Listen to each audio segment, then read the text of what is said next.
వడ్ల కుప్పల మీదనే రైతులు చనిపోతున్న పరిస్థితి ఉంది.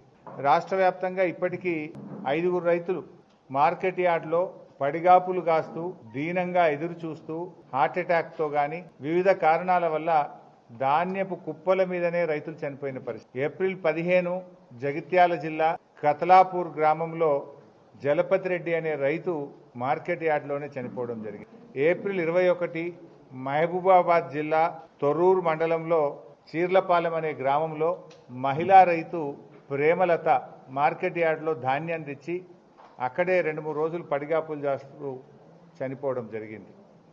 ఏప్రిల్ 26 సిద్దిపేట జిల్లా చేర్యాల మండలంలో ఆకునూరు గ్రామంలో హనుమయ్య అనే రైతు వడ్ల కుప్ప మీదనే ఆకునూరు గ్రామం చేర్యాల మండలం సిద్దిపేట జిల్లాలో చనిపోవడం జరిగింది. ఏప్రిల్ 22 మహబూబాబాద్ జిల్లా నెల్లికుదురు మండలం అక్కడ బిర్రు వెంకన్న అనే రైతు ధాన్యం తెచ్చి ధాన్యం కుప్ప మీదనే చనిపోవడం జరిగింది. ఇట్లా చాలామంది రైతులు, అంటే ఇవి నిజంగా ఇవి నార్మల్ డెత్స్ కావు, ప్రభుత్వ నిర్లక్ష్యం వల్ల జరిగినటువంటి చావులు. ఒక రకంగా చెప్పాలంటే ఇవి ప్రభుత్వ హత్యలు. రైతులు ఇవాళ ఇట్లా చనిపోతున్నా ఈ ప్రభుత్వానికి చీమ కుట్టినట్టు కూడా లేదు.